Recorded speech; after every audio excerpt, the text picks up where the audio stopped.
l'administration des lycées Latouche et Jean Keinec, Monsieur le vice-président, Mesdames, Messieurs, la presse. Tout d'abord, merci d'être là avec nous aujourd'hui, donc à l'occasion de la signature de notre convention donc entre le lycée Latouche, le lycée Jean Keinec et notre centre, donc, dont je suis le directeur. Comment va se passer cette matinée? Trois séquences. D'abord quelques interventions pour donner les fondements de notre convention, donc le pourquoi, le comment ensuite, ensuite ce sera la signature de la convention elle-même, et nous terminerons par un verre que nous pourrons partager à côté. Alors le centre forme des aides-soignants depuis maintenant globalement 24 ans, aux côtés de la clinique des Augustines, et est solidement ancré dans la ville de Malétroit. Il y a toute sa place, mais pas seulement dans la ville, parce que en fait, tous nos élèves sont issus aussi de l'ensemble du département, voire de certains départements limitrophes. Mais ce n'est qu'une partie de notre mission. L'autre mission qui est la nôtre, c'est la formation continue dans le domaine de la santé, du médico-social et depuis 2 ans maintenant, des services à la personne. Un dernier petit mot concernant purement le centre. En fait, nous sommes maintenant reconnus officiellement pour la qualité de notre formation, puisqu'on a eu l'information ce matin. Nous sommes certifiés Calliope. Bravo.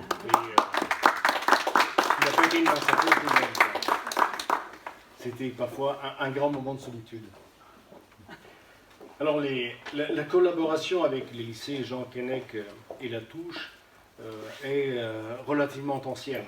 Il y a toujours eu une continuité logique entre nos établissements, notamment depuis la création de la filière SAPAT, service à la personne et au territoire. En effet, une partie de ces élèves poursuit tout naturellement la formation de ces établissements vers nous pour accéder en fait au monde professionnel. Certains immédiatement après le bac. Je vous en prie, entrez. Et pour d'autres, après avoir exercé pendant quelques années, parfois comme agent des services hospitaliers. Alors pourquoi vouloir finalement signer une convention commune?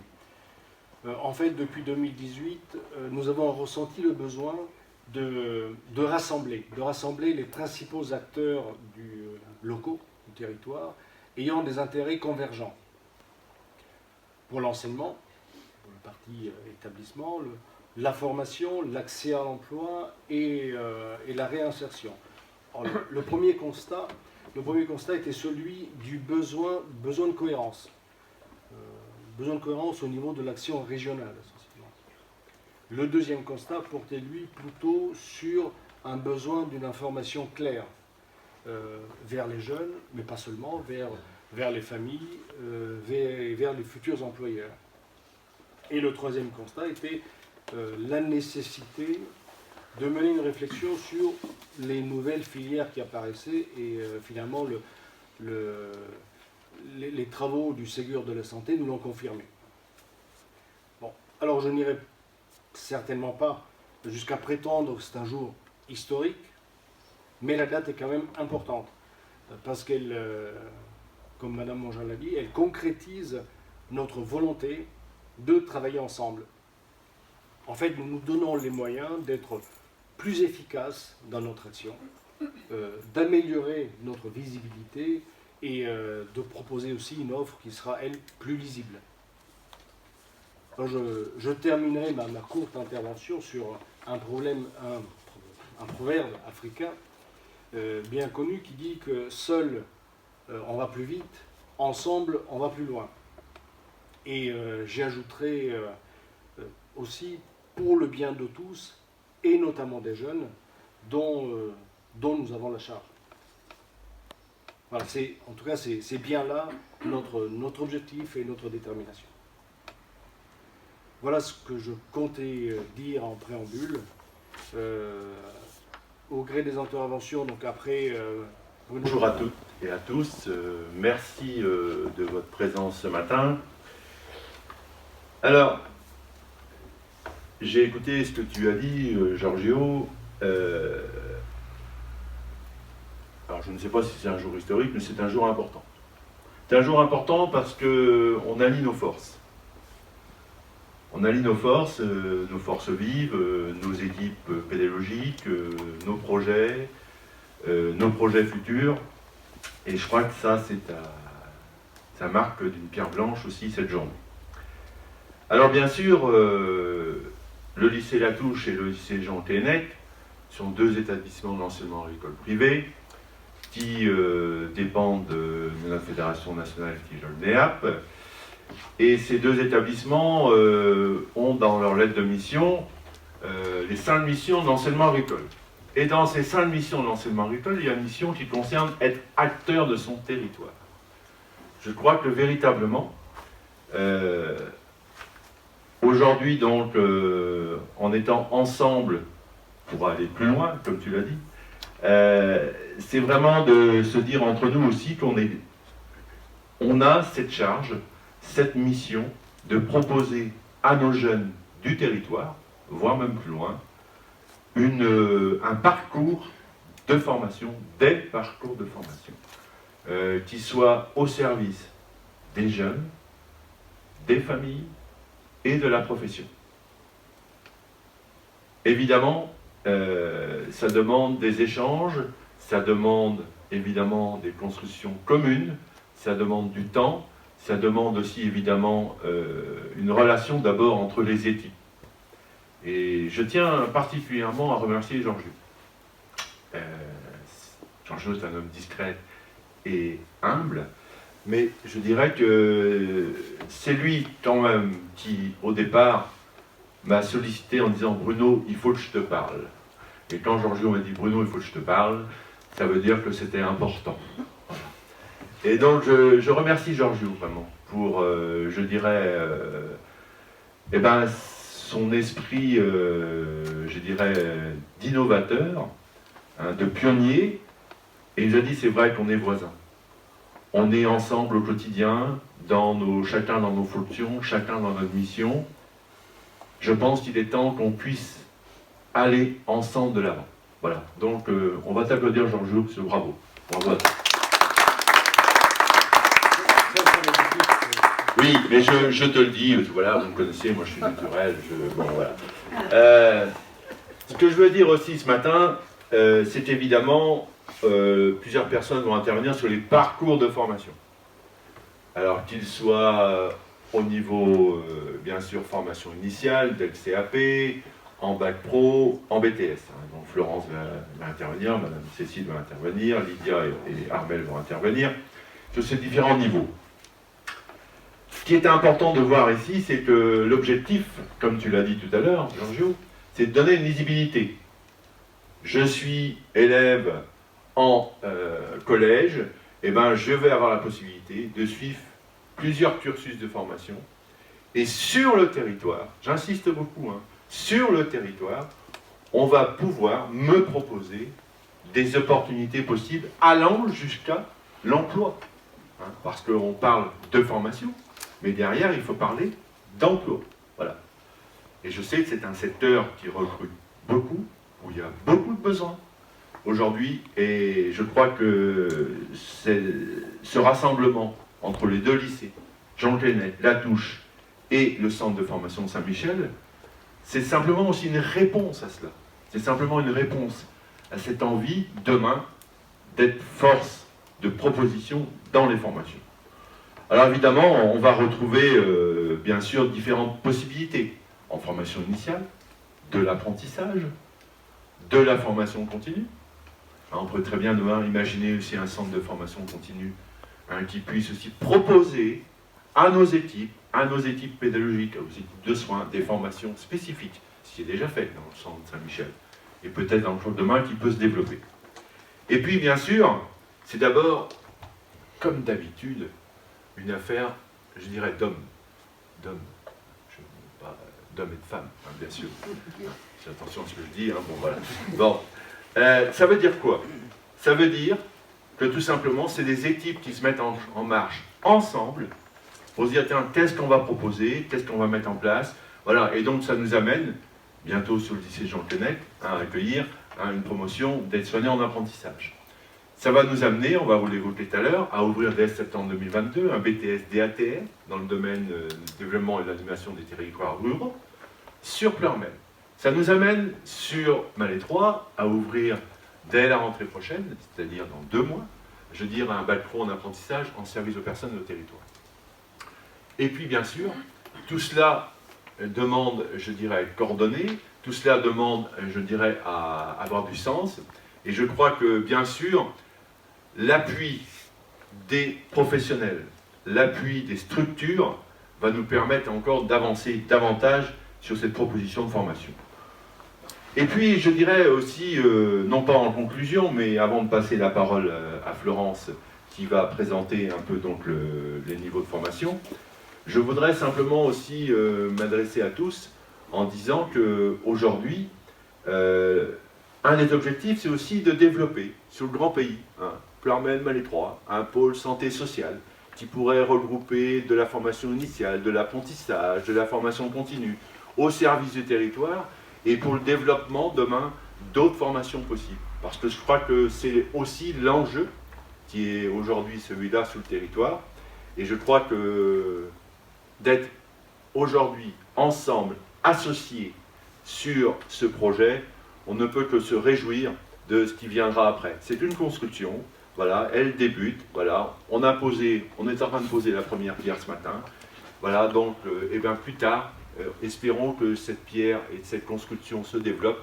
et je tiens à remercier vraiment l'ensemble des équipes, et puis nos présidents respectifs, Saint-Marie-Paul, d'avoir soutenu ce projet qui vraiment nous tient à cœur et qui nous permet aujourd'hui d'avancer plus loin au service de la formation et au service de la profession.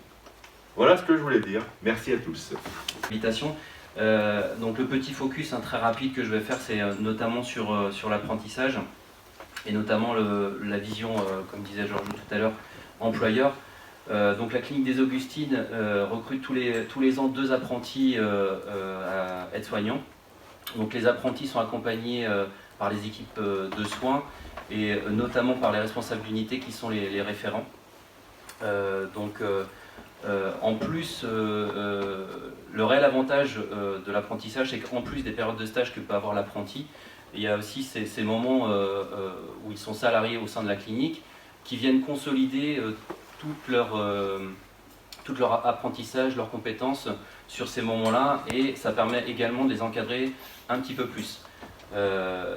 L'apprentissage, c'est vraiment un vrai gain aussi pour l'apprenti, puisque on va dire le temps qu'il va avoir sur à la fois ses moments de stage et à la fois sur les moments salariés va l'aider à construire son identité professionnelle et va permettre à l'employeur de mieux l'encadrer, d'étayer vraiment au fur et à mesure ses compétences, parce que on voit bien qu'avec certains profils, le temps est un allié. Il leur faut du temps. Et l'apprentissage est un très très bon outil par rapport à ça. Et pour l'employeur, je terminerai par là, et c'est tout aussi l'intervention de M. Artebis, c'est que c'est un vrai gain pour l'employeur, puisqu'il connaît à l'issue le professionnel. Le professionnel connaît l'établissement, c'est du gagnant-gagnant, et au final ça se termine généralement par un contrat de travail, et c'est bien là l'objectif. Merci.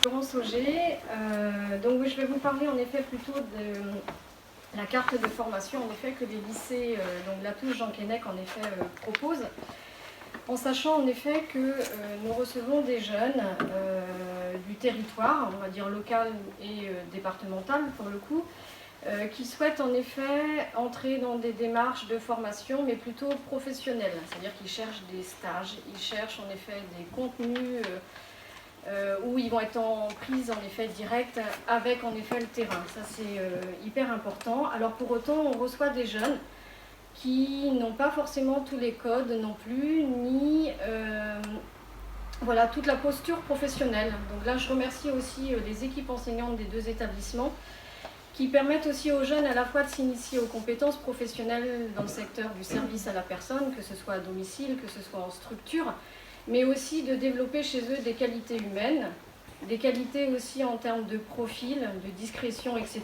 Et donc ça s'acquiert aussi tout au long de la formation. Ça, c'est un point important. L'autre point également, c'est que nous avons des jeunes et des familles qui ne sont pas forcément mobiles et qui sont un peu perdus aussi en termes d'orientation. Donc notre souhait, c'est aussi de pouvoir proposer une carte de formation lisible sur le territoire. Ça veut dire en effet des parcours. Donc pour nous, ça peut aller du CAP, en effet, service aux personnes, justement en 2 ans, qui se fait en effet au lycée Jean Keinec. Et une fois justement les compétences acquises, une fois ce diplôme en effet obtenu, eh bien une poursuite est possible, soit en effet en seconde si le niveau estimé est relativement un petit peu encore fragile, ou directement en première et terminale pour obtenir en effet un bac pro dans la continuité, en effet soit au lycée Latouche ou Jean Keinec. Et donc ce bac pro en effet sa patte peut être aussi une opportunité en termes de parcours pour continuer justement notamment à l'IFAS. Donc l'idée c'est vraiment de proposer un parcours de formation lisible, fléché, j'ai envie de dire en effet, pour que ça puisse sécuriser les jeunes, les familles, avec de l'emploi en plus sur le territoire. C'est-à-dire que nos jeunes qui ne sont pas forcément toujours mobiles peuvent à la fois se former sur une offre de formation de proximité. La proximité reste vraiment un point important. De plus, la connaissance des structures en effet de stage permettent aussi sur le territoire aussi de travailler avec un réseau de professionnels qui sont aussi des potentiels employeurs en effet derrière. Donc toutes ces passerelles, toute cette aussi valorisation, puisque on a beaucoup de jeunes aussi qui mésestiment ou qui n'ont plus forcément toujours aussi un grand goût ou un intérêt vers les métiers de service à la personne, parce que c'est vrai que ce sont des métiers pas simples quand on est jeune, qui peuvent être aussi compliqués à aborder, puisqu'on aborde la maladie, la vieillesse, la mort, etc. Et donc du coup, l'idée étant aussi dans cette offre de formation de permettre aussi aux jeunes d'avoir aussi une belle image de ces métiers où il y a de l'emploi, certes, mais ce sont des métiers aussi de conviction. Donc ça, c'est un point vraiment aussi important. Donc le CAP, en effet, permet bien, par la suite, voilà, de poursuivre sa formation, en effet, en bac pro. Alors le bac pro, en effet, puisque le lycée Jean Keinec est depuis l'année dernière une unité de formation par apprentissage, va ouvrir en effet en septembre prochain sa première promotion de bac pro, en effet sa patte. Et je tenais à remercier monsieur le maire, puisque grâce à la municipalité de Malétroit, nous avons notre premier contrat d'apprentissage, justement la résidence autonomie, en effet, qui démarrera du coup le contrat le 1er septembre en effet prochain. Donc la preuve en effet du partenariat en local en tous les cas. Donc nous cherchons aussi justement à mettre en place aussi sur la durée des partenariats en effet pour que nos jeunes puissent devenir en effet apprentis, se former dans des équipes de professionnels en effet sur le terrain. Donc ça c'est en effet pour nous hyper important, d'où la fidélisation justement aussi des structures de stage, des visites que l'on peut faire pour faire connaître aussi en effet le bac pro encore mieux, j'ai envie de dire, le valoriser et permettre en effet aussi aux employeurs de mieux connaître aussi ce qu'est l'apprentissage, puisque même si j'en parlerai pas là, mais Cécile tu le feras en effet tout à l'heure, au niveau justement de la formation aide-soignant par apprentissage, qui est déjà un petit peu plus ancré que le bac pro SAPAT par apprentissage, il y a tout un travail aussi à faire auprès des employeurs pour les convaincre de la pertinence aussi pour certains jeunes de pouvoir les accompagner sur le terrain tout en les formant. Et donc ça, c'est une chance en effet également. Donc voilà ce que l'on peut proposer en initial, en apprentissage, d'accord, sur le territoire. Je pense qu'on va continuer en effet aussi, puisque le parcours de formation peut permettre à des CAP et des bac pro de continuer à l'école en effet d'être soignante. Donc là on va peut-être en effet, Cécile, par ton intermédiaire, présenter en effet l'IFAS et le centre de formation Saint-Michel de façon en effet plus globale. Donc merci à tous pour votre écoute et puis votre soutien en tous les cas, monsieur le ministre. Notre formation aujourd'hui est très large. Dans les IFAS en tous les cas, nous pouvons faire des cursus complet, partiel, par voie classique. Et puis maintenant, chaque établissement aussi peut proposer des places en apprentissage. Alors à Malétroit, ça fait déjà quelques années qu'on propose l'apprentissage. Ça fera la 8e promotion en mois de janvier prochain. Qu'est-ce qu'on peut dire sur cet apprentissage? Eh bien, il faut se battre vraiment au quotidien pour justement recruter des employeurs, parce que c'est encore vraiment méconnu, cette formation par apprentissage. Donc ça veut dire que par communiqué de presse, aussi en sensibilisant les élèves, les familles, c'est leur prouver que finalement cette voie est intéressante pour eux. Donc Emmanuel, tu disais, c'est vraiment une plus-value pour certains qui ont besoin de temps pour se former. Peut-être aussi parce que les études, c'est pas quelque chose au démarrage qui est facile pour eux. Et donc cet aller et ce retour, aussi bien en cours, chez l'employeur et en stage, eh ben, ça leur permet aussi d'intégrer les informations et puis aussi de se construire. Donc globalement, le gouvernement à l'heure actuelle est quand même ouvert sur l'apprentissage. Donc nous, au démarrage, on était affiliés au CFA, à l'ARFAS de Plérin, dans les Côtes d'Armor. Donc maintenant, chaque institut peut aussi être CFA. Donc nous, on continue avec l'ARFAS parce qu'on a vraiment une plus-value d'échange. Nous, on est prestataire pédagogique. On est un petit peu déchargé de tout ce qui est le droit du travail, parce qu'il faut vraiment avoir des connaissances aussi approfondies. Et puis pour nous, c'est aussi l'occasion de rencontrer d'autres filières par le biais de l'ARFAS. Donc on a un agrément pour 20 places. Globalement, est-ce qu'il y a des nouveautés? Oui. Donc il n'y a plus de sélection pour les apprentis, c'est-à-dire que dès qu'il y a un engagement employeur, l'apprenti rentre en formation. Et ça, c'est vrai que c'est quelque chose comme ça, parce qu'il y avait quand même certains jeunes qui n'arrivaient pas à passer le cap de la sélection. Donc voilà. Donc ça veut dire que l'employeur, il a quand même une responsabilité dans son recrutement et son positionnement de jeunes. C'est-à-dire qu'il faut qu'il aille chercher les motivations. Pourquoi il veut faire un apprentissage? Pourquoi pas différemment? Donc là, ça va être un enjeu aussi pour lui, pour positionner après les jeunes en formation. Donc voilà, globalement, sur l'apprentissage. Alors avec le partenariat, notamment avec Jean Keinec, ça va être intéressant parce que dans la nouvelle réforme de la formation aide-soignante, il y a tout un volet qui est développé notamment sur le tutorat. Donc ça va être intéressant de pouvoir travailler entre des élèves, des lycéens en bac pro et puis nos futurs aides-soignants. Donc je pense qu'on va pouvoir aussi développer des concepts pédagogiques qu'on avait déjà fait il y a quelques années. Donc voilà, donc à chaque réforme et à chaque programme, il y a des avancées, on voit qu'on a besoin de les lier entre eux. Ça va peut-être aussi donner envie à ces fameux bac pro de se diriger vers nos domaines de la santé, et puisque effectivement il y a énormément de demandes. Donc voilà, globalement, Georgiou, est-ce qu'il faut voir autre chose sur l'apprentissage? Oui. Et premier arrivé, premier servi. Ben voilà. C'est ça qu'il faut retenir. Pour l'employeur, oui, 20 places, c'est quand même, c'est pas énorme. Ça veut dire qu'il ne faudra pas être le dernier à positionner ses apprentis. Aussi, tu connais bien le BTS DATR. Alors, l'idée là, c'est de vous présenter en quelques mots, je dirais donc le BTS DATR. L'enjeu, il est clair, c'est qu'aujourd'hui, on a des bacs pro, qui sont dans les deux établissements, voire dans d'autres établissements. On a aussi au lycée Atouche des bacs technologiques STAV SMR, aussi, qui peuvent rechercher ce type de formation post-bac. Et l'idée, ça a été de proposer une formation sur le pays de Plermel et de Malétroit, qui donne cette possibilité aux jeunes d'aller vers un bac+2. Et l'idée aussi, c'était d'allier aussi l'apprentissage, puisque je pense que quelque part, hein, aujourd'hui, les jeunes sont en recherche aussi de formation de ce type-là, Bac+2, en apprentissage.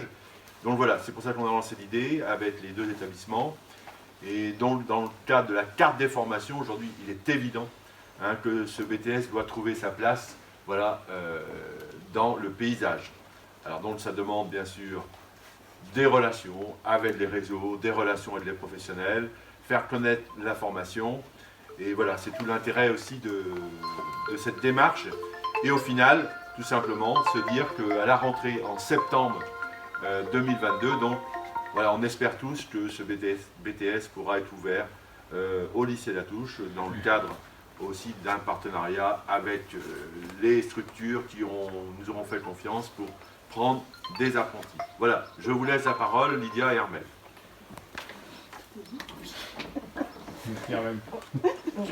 Bonjour à tous. Je crois que les choses ont été dites. Donc effectivement, nous avons obtenu cette année l'habilitation auprès de la DRAF pour l'ouverture d'un BTS DATR, donc développement et animation des territoires ruraux. Donc ça a été présenté. L'idée était de pouvoir proposer une poursuite d'études pour des jeunes qui seraient issus de bac pro SAPAT ou de bac stable option service. On a pu en échanger, ça a été constaté par ma collègue, je te laisserai développer cet aspect, un attachement de ce public, enfin ça se destine à un public qui manifeste un attachement au territoire. On a constaté que ça pèse dans leur choix d'orientation, donc c'est aussi un des arguments pour la mise en place de ce BTS, donc BTS en 2 ans. Et autre spécificité, c'est que c'est un BTS qui présente de nombreuses opportunités pour les jeunes, puisque ça recouvre pas mal de secteurs d'activité différents, qui va des services aux personnes, du social, de l'animation. Donc effectivement, nos futurs étudiants en apprentissage en DATR vont évoluer dans différents secteurs. Donc je me tourne vers Monsieur le maire, entre autres, puisqu'on va faire appel aux élus du territoire, puisque en fait, à l'issue de ces 2 années de formation, ce sont, je pense et j'espère, on l'espère tous en tout cas, ce sont des acteurs du territoire en devenir, dans différents domaines, que ce soit le social, la culture, les sports, le patrimoine. Donc sur ces 2 ans de formation, hein, si je rentre un petit peu plus dans la formation, ils vont devoir conduire des projets aux côtés d'élus, aux côtés de DGA, de DGS, pour mettre en place différents projets qui vont faire animer les territoires et puis aussi fédérer quelque chose au niveau de la population. Bon, ça peut être des exemples, en ce moment c'est très à la mode, hein, les fameux tiers-lieux, les espaces de coworking, mais ça peut être aussi sur du patrimoine. Donc je pense que sur le pays de Ploërmel, cœur de Bretagne, je pense qu'il y a beaucoup de choses à faire aussi à ce niveau-là. Donc voilà, ce sont des terrains, des lieux de stage potentiels pour nos futurs étudiants. Et à l'issue du DATR, souvent ils se dirigent pour bon nombre, hein, on a été voir un petit peu ce que faisaient nos voisins, sur des licences professionnelles, administration du territoire, administration et gestion du territoire. Donc voilà, c'est une demande forte. On voit nos élèves de bac pro, hein, en bac STAV très ancrés sur leur territoire. Alors c'est quoi le bac STAV? Alors c'est un bac technologique, agronomie du vivant, sciences techniques, agronomie du vivant. Et on a la chance depuis 2008 d'accueillir sur le lycée Latouche l'option service. Donc c'était service en milieu rural. Aujourd'hui on a eu un vent de réforme, donc service. Donc ce sont des élèves qui se dirigent soit vers l'IFAS, soit vers le métier d'infirmier, donc une entrée espérée en IFSI, et de plus en plus des demandes en DATR. Parce que souvent ils font le BTS DATR, et puis après ils se posent et puis retournent vers des IFAS ou des IFSI. Donc c'est assez complémentaire pour être au service de la population, quelle que soit la demande. Voilà, je pense avoir fait... Qui peuvent accueillir demain les personnels voilà, ou des futurs salariés. Je pense qu'il faut aussi vraiment qu'ils viennent vers nous s'ils ont besoin de connaître l'apprentissage. Parce que je crois que dans certaines structures, ce n'est pas suffisamment connu et ce n'est pas encore dans la culture des structures parfois d'accueillir des apprentis. Et je pense que c'est important de le dire ici. et que concrètement, qu'ils viennent vers nous, on pourra leur expliquer, voilà, on a des personnes compétentes dans nos établissements, on peut leur dire ce qu'il en est de l'apprentissage, comment ça se passe pour eux, et quel est l'intérêt aussi demain d'aller proposer de l'apprentissage à nos jeunes. Voilà, c'était juste pour compléter.